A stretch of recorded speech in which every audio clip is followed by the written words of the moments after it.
let's talk about overview of leukopenias. Remember that leukopenias are the white blood cells. Maybe we'll start with we start with images. So we will talk about leukopenias, the white blood cells, and as you can see here, the white blood cells start with a stem cell that can divide into a common myeloid progenitor or common lymphoid progenitor. The myeloid progenitor can divide into platelets, erythrocyte, mast cells, and myeloblast, which creates the granulocyte and monocyte, which the monocyte can differentiate in the tissue to macrophages and dendritic cells. The lymphoid progenitor, common lymphoid progenitor, or the lymphoid cell line creates the natural killer cells, which are part of the innate immune system, and the B and T lymphocytes, and the plasma cells are part of the B lymphocytes, which are part of the adaptive immune system. So we have the myeloid progenitor, which creates the granulocytes and the macrophage and dendritic cells, which are the innate immune system. Another innate immune system cell is the natural killer cell, which is part of the lymphoid line. Erythrocyte and megakaryocyte, we won't discuss about them. Mast cells are not part of the myelocyte and the granulocyte cells. Most commonly, it participates in allergic reaction, and it releases histamine and cause the histaminergic effects of allergies like swelling, redness, hot, and itchiness. Histamine trigger the nerve fiber endings and cause itchiness. Histamine also vasodilates the capillaries and the blood cells, therefore causing redness and swelling, or redness and warm in the area. And the swelling is caused by the proteins and water that goes throughout the dilated capillaries to the tissue surrounding, therefore causing swelling. So this is how mast cells participate in allergic reactions and releasing histamine and causing redness, swelling, warmth, and itchiness. We mainly will talk about the granulocytes, which are the basophils, neutrophils, eosinophils, which are called granulocyte because they have granules in their cytoplasm. Monocyte differentiate into macrophage and dendritic cells, which are also part of the innate immune system. Macrophages are very good at engulfing and phagocytosis of antigens, and dendritic cells are very important for presenting cells to T lymphocytes, namely uh, initiating the adaptive immune system. Also, the macrophages can also present cells.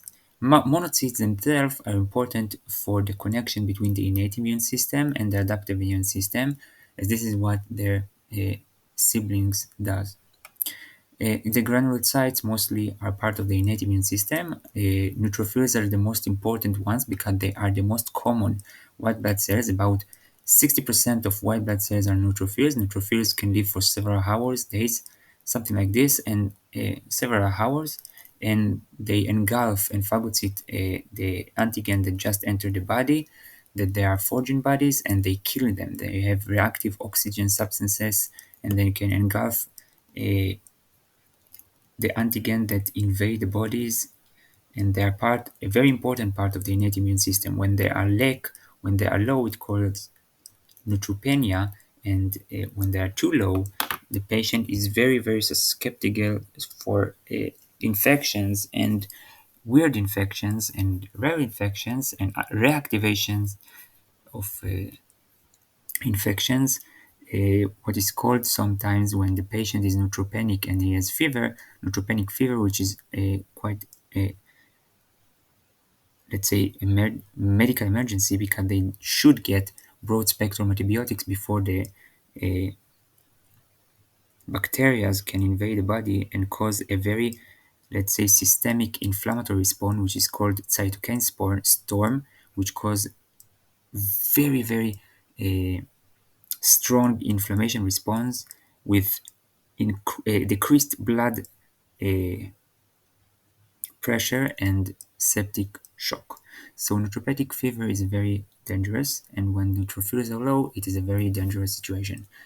Okay, let's continue with the images because it is quite self-explanatory. So Those are the main white blood cells we will talk about: the monocyte, basophils, and eosinophils, and neutrophils, where those three in the bottom are the granulocytes, and monocytes are going to be macrophages and dendritic cells, and lymphocytes are part of the lymphoid cell line, which are the B cells and T cells. This is a lymphocyte. You can see the very big nucleus it has compared to the granulocyte, which has granular nucleus that is quite shaped like a C. Here we saw the situation. Those are the monocytes, and you can see how they look. They have some uh, nucleus that a little bit shaped. This is a neutrophil. You can see the granulocyte in it and the granular nucleus, which is quite characteristic to neutrophils. So let's look at the video and let's talk about an overview about white blood cells. So, overview of leukopenia, namely leukopenia, which is translated to white blood cells, leuko white, ketos cells, leukocyte leukopenia, which is called low levels of leukocytes, which is low level of white blood cells, and this is the bone marrow, and you can see here some of them are white blood cells. The erythrocyte and megakaryocyte are not part of the white blood cells. The rest are the white blood cells. Now, leukopenia is defined of white blood cells below 4,000 cells per microliter, and we have, wait a second, we have leukocytosis, which is high level of white blood cells, and leukopenia, which is low level of white blood cells. We're talking about low level white blood cells. Neutropenia is considered when the neutrophil count is under 1,500 cells per microliter, and here you can see in the image a granulocyte and a C-shaped nucleus, which is very characteristic of the and a granular nucleus, which is very characteristic of neutrophil. Even in a B12 deficiency, the neutrophils can sometimes look as hypersegmented neutrophils, and here you can see a segmented nucleus that is quite normal, and the granules in it. Lymphocytopenia is low level of lymphocytes, the T, B, and NK, T and B cells, and we have the NK cells. Lymphocyte count is under 1,000 cells per microliter is considered lymphocytopenia. We mainly talk about B and T cells, which are part of the adaptive immune system. The NK cells are part of the innate immune system. Another one is the monocytes. We saw them. Monocytopenia is considered under 500 cells per microliter. And you can see how they look. The nucleus is quite large, and that's it. So this is the end about overview of leukopenias. We saw the definition of leukopenia. We saw the cells on leukopenia. And we saw the definitions of what is leukopenia, what is neutropenia, what is monocytopenia, and what is lymphocytopenia. That's it. If there are any correction of mistakes, please correct me. Thank you very much. Of course, those situations can cause immune deficiency, and maybe we will talk about each of them separately in separate videos. This was an overview of them.